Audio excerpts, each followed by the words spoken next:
Shit about building a relationship. At the end of the day, you can't trust no nigga you met yesterday. For real. You can't put your life on line for no nigga you met yesterday, bro.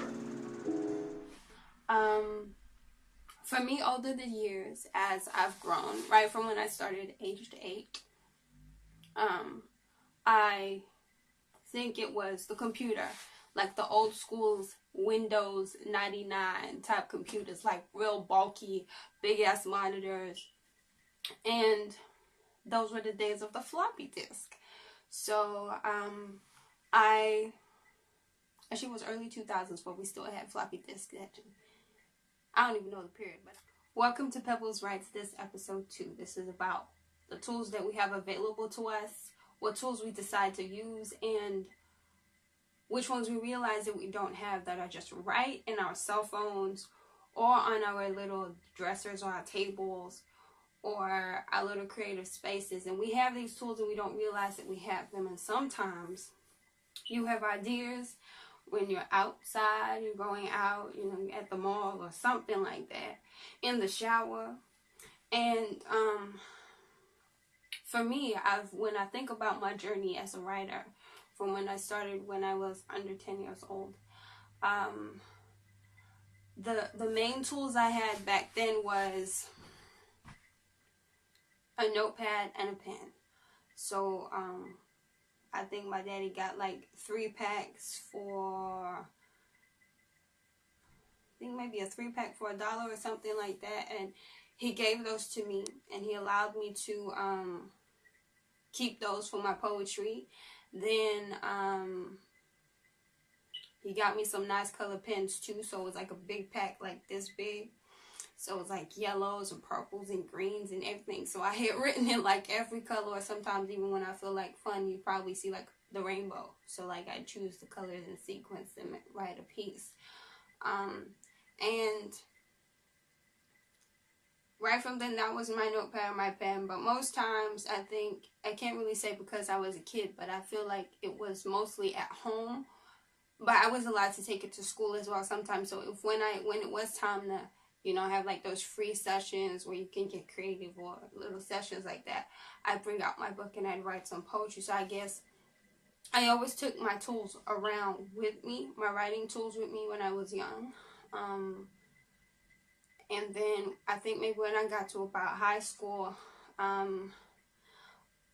that is the little break that I took in writing. So I would say that maybe mostly what I would write on was paper, just loose sheets of lined paper. And I put that in places because the reason why I remember that is because I was writing a script. Please don't ask me about it. It's emotionally traumatic for me because that script got lost. So that script, I started it shortly after my uncle passed in 2007.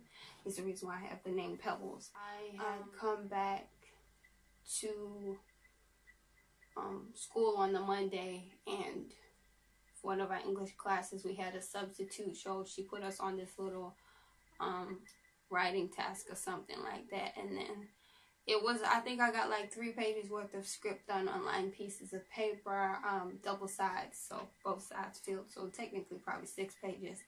And she had given us different prompts. So I had written on lined paper, so I knew that was a period of lined paper for me. Then when I got to college, oh sorry, I forgot. I joined the writing club when I was in high school, and they gave us this blue book. You might have seen it before. I think I put it in this week's Instagram post, or maybe I insert a pic at the end of the video, I don't know. So I had that book. I filled it now, and that was my writing tool. So from the end of high school to the start of college and through college, I was writing in that book. Then I think maybe sophomore year of college, then the computer like really started being my tool. So I started writing through Notepad. Notepad has no formatting whatsoever, and if you were to save it someplace else or somewhere that doesn't have Notepad, it just looks like a whole lot of coding, like HTML tags and stuff. So that was my tool. Then I started getting electronic with my tools. for noting down my ideas and writing pieces. And we come to the present day. This year I learned that many times I'm outside and I forget to realize that I have a cell phone. I have notes apps in that cell phone. I have a recorder app in that cell phone. And those are tools that can easily be used, but we always forget to use them. I have Keep Notes now on Google. It's part of Google. It's Keep Notes. There's different colors and everything. I write my pieces in there. Notes. So I use that now. And I promised myself this year, yes, this year, 2017, and beyond. Okay, so in case this becomes relevant later in life, I've decided to make use of the tools that are around me, from my recorder app, because sometimes I'm sure my fellow writers, creatives, whatever it is, whether you're a screenwriter or whatever, sometimes your hands go a little too slow for the wonderfulness, creativity going on in your brain. So you need that recorder app to just be like, talk like you're talking to somebody. It tends to flow easy. I did that with my little brother the other day. He had a book for an idea, He had an idea for a book, and he had these concepts, and I said, don't tell me without recording. So I told him, get out the recorder on your phone, turn it up so that when you're listening, it's not hard to hear. Turn up the record, like go to your music app, turn it up all the way. Don't play no music. Turn it all the way up to the top. Then go out of it, go into your recorder app, and it should record to the highest. So I told him, continue talking to me, but just, don't feel like this recorder, you have to get everything. Talk to me and say your ideas. So I got him to do that, and it was an easy flow, and he's like, oh, what you think afterwards? So I was even asking him questions like, oh, so why do you want to do it in a school building? Or why do you want it to rain for 48 hours? Or why do you want this? So then he'd say his ideas, and it's being recorded. So I think once you find your tools as a writer, you can then help your fellow creatives find theirs if the question does ever arise. So you have recorders, you have Keep Notes, you have I forgot the name, is it Evernote, OpenNote, whatever it is. You have stuff like that to write down your ideas, business ideas, creative ideas, writing ideas. But being the fact that I'm a writer, it's mostly notes apps, note applications, note tools, electronic, online, offline, and then, the old school notepad and pen. You got that too. So I now have one that I carry in like every bag. It's one notepad, and I'm in whatever bag I'm carrying for the day. I'm the kind of person I prep the night before, so I make sure to put that notepad in every single bag that I'm ever gonna take, whether it's a suitcase or my purse or a backpack or whatever it was. And I just make sure that I put that in there, and I make sure there's always a pen, so whatever creative ideas come to mind, it's going in there. And I don't know if some of y'all are as bold as I am. I will, if it's that bad, I will take out my recorder app while I'm sitting on the bus or the subway and just talk. So this is what I think about the things we do in life. I just go at it. Blah, blah, blah. So yada, yada, yada.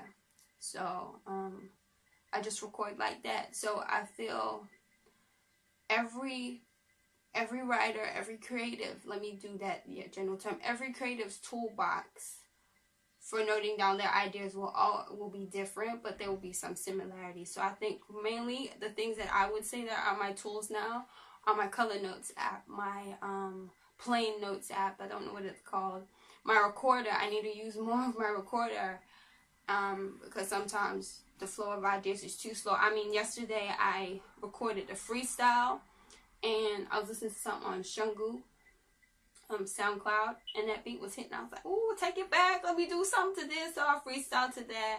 Then I also had an idea which was deep. It's about preservation as a woman, holding your own, and I only had the first 2 lines when I was washing dishes downstairs, but then I was like, you know what, let me come dry some laundry and be in a quiet space and try and record. 2 lines turned into a 4-minute piece, and I was like, imagine if I was like, okay, I can only think of 2 lines, and I just let the idea go. Another thing, fellow creatives, before we go, don't you ever delete an idea. Don't do that. Even if you're going to put it on a hard drive that you're not going to see until we open up the portals of the old century or whatever, you know, a future portal. Keep those ideas, because sometimes, even if it feels like a chunk of text that you felt was irrelevant that you wrote down as an idea,